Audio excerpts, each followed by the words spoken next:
Welcome to this episode mutual globe से मैं राहुल नारायण। नमस्कार, मैं मनोज श्रीवास्तव म्यूचुअल ग्लोब से।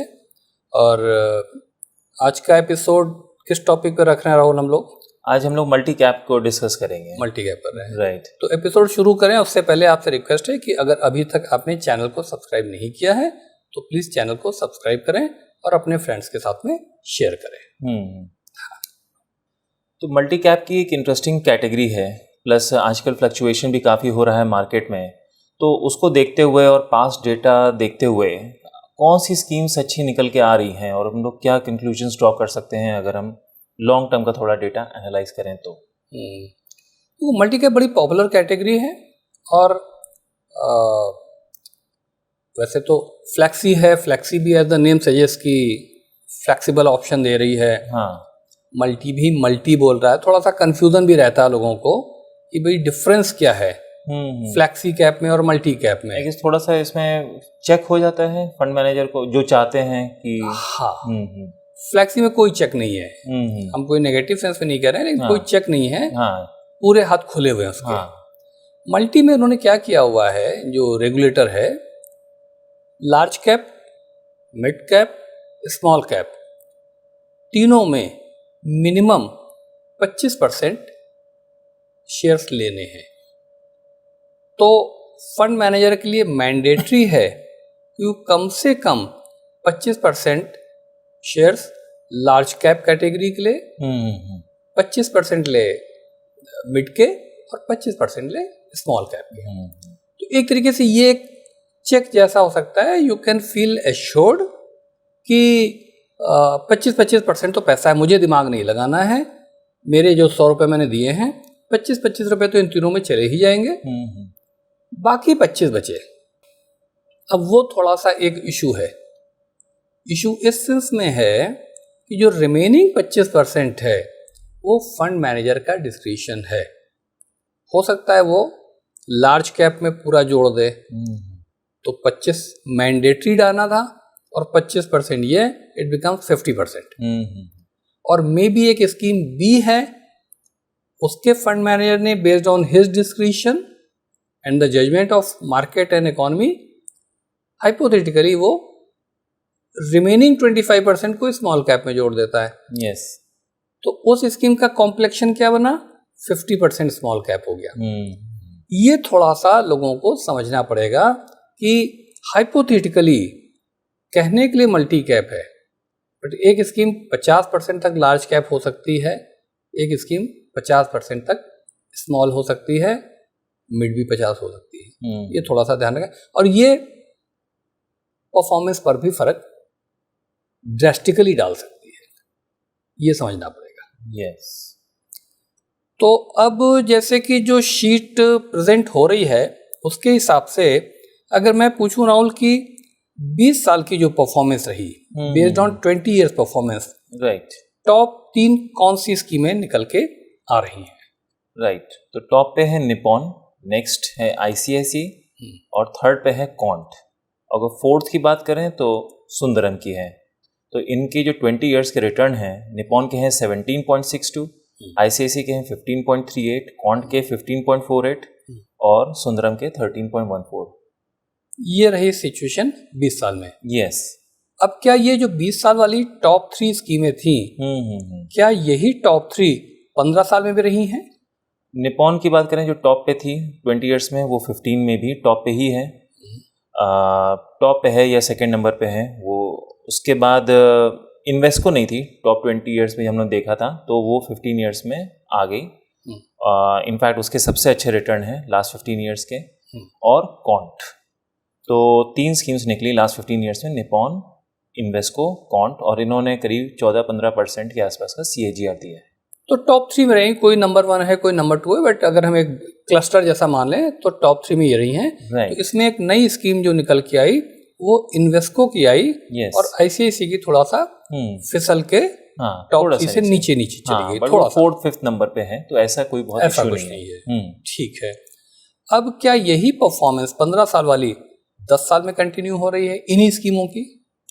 अगेन उसकी बात करें जैसे निपॉन, तो वो अगेन वो टॉप 3 में अपनी पोजीशन मेंटेन करके रखे हुए हैं। नंबर 1 पे कॉन्ट है उसके बाद ये है निपॉन और सुंदरम, ये बनते हैं टॉप 3।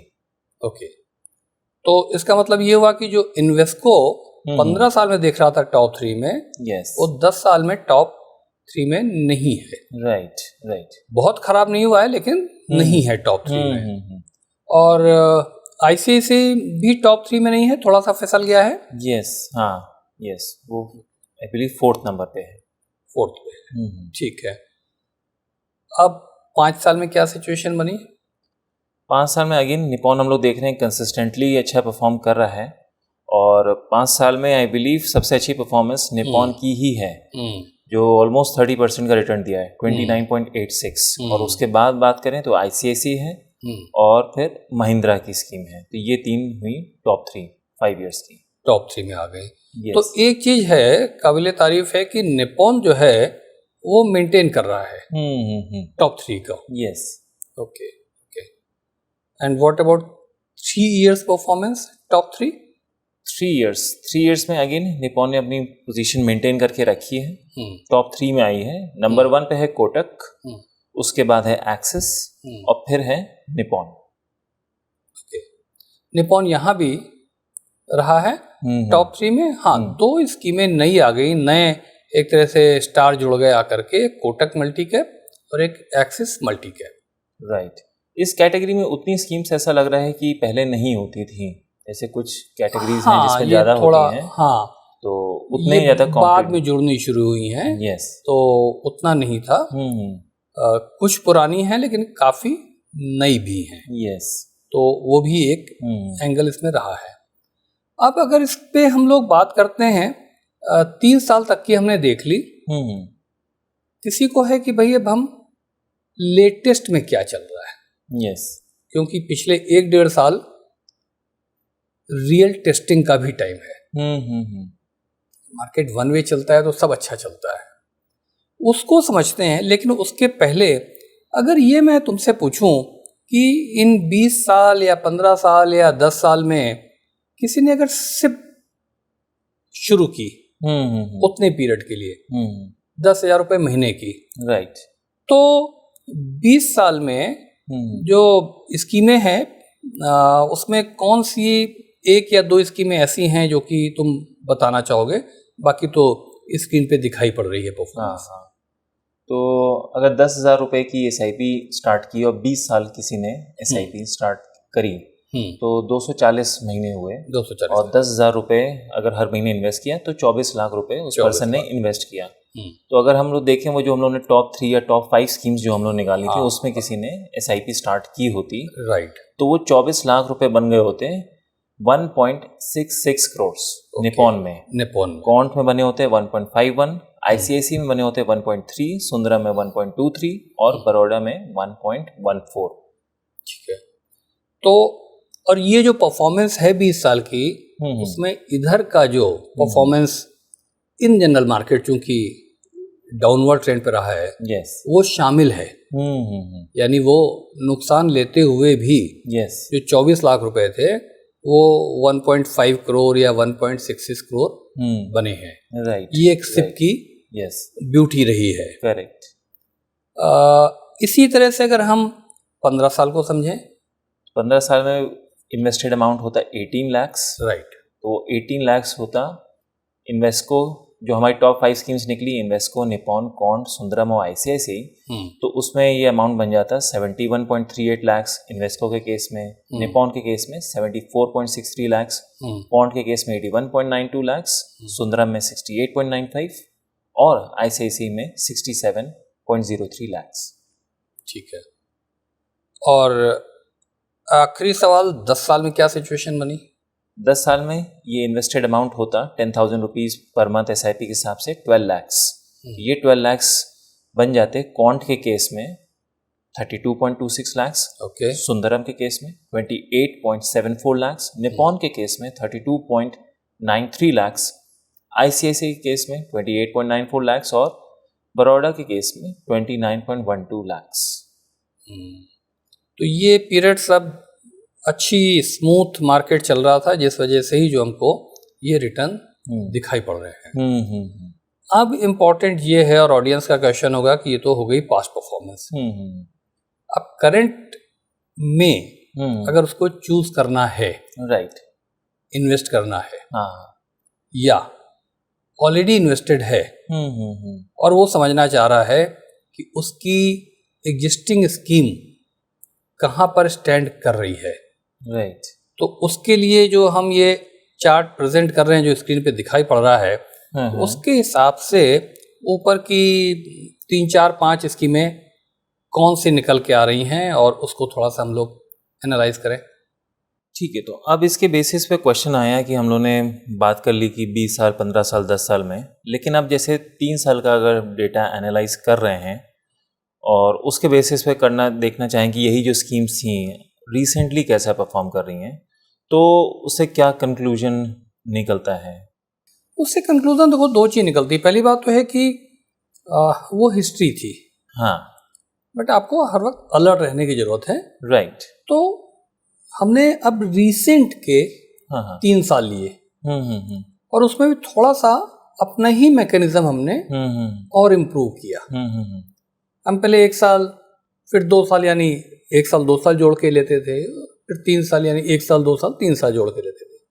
अभी हमने 3 साल तो लिए बट पॉइंट टू पॉइंट लिए, राइट। जैसे हमने 24 अक्टूबर की डेट लिए, कट ऑफ डेट, हाँ, तो 24 अक्टूबर 25 को 24 से कंपेयर किया, 24 अक्टूबर 24 से, फिर 24 अक्टूबर 24 से 1 साल पहले 24 अक्टूबर 2023 से कंपेयर किया, एंड देन 24 अक्टूबर 2023 से 24 अक्टूबर 2022 को किया कि हर साल में क्या सिचुएशन है। ऐसा तो नहीं है कि किसी एक साल तो बहुत बढ़िया परफॉर्मेंस कर दी, अब आपने जब 3 साल पकड़े तो वो जो 1 साल की बहुत ज़्यादा वाली परफॉर्मेंस थी फॉर एनी रीज़न, वो फिर 2 साल और 3 साल को भी इन्फ्लुएंस कर रही है। यस। तीनों को जज अलग अलग तरह से करने की कोशिश कर रहे हैं, ठीक है। और उसके बाद हम जो बेंचमार्क लेते हैं, क्या निफ्टी 500 को बीट किया, यस, उसी पीरियड में निफ्टी लार्ज एंड मिड 250 को बीट किया, और निफ्टी मिड कैप 150 को बीट किया।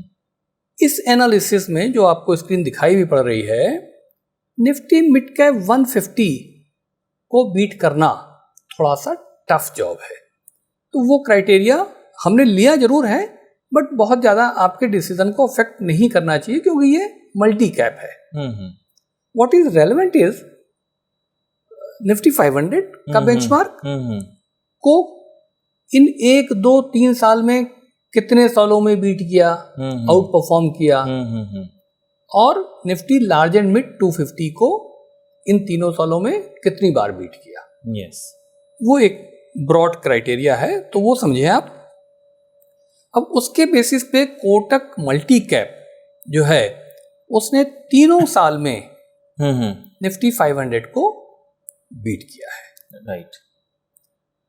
एक्सिस ने भी तीनों साल में बीट किया है। ये 2 स्कीमें ऐसी निकल के आ रही है। अच्छा, ओके। निपॉन ने तीनों साल में बीट नहीं किया, 2 में बीट किया, तो हमने उसको उसके नीचे रखा है।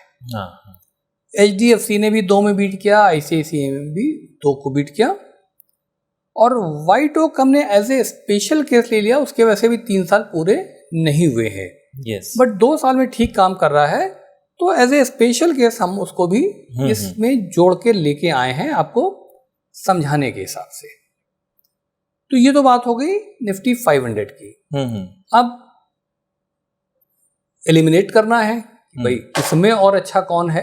यस, तो हमने अब उसके ऊपर का बेंचमार्क पकड़ा, निफ्टी लार्ज एंड मिड 250 को। यस, कोटक मल्टी कैप तीनों पीरियड में इसको बीट कर रहा है, 250 वाले इंडेक्स को भी, तो वो तो ठीक है। एक्सिस मल्टी कैप जो निफ्टी 500 को तीनों पीरियड में बीट कर रहा था, लेकिन 250 को 2 ही पीरियड में बीट कर पाया।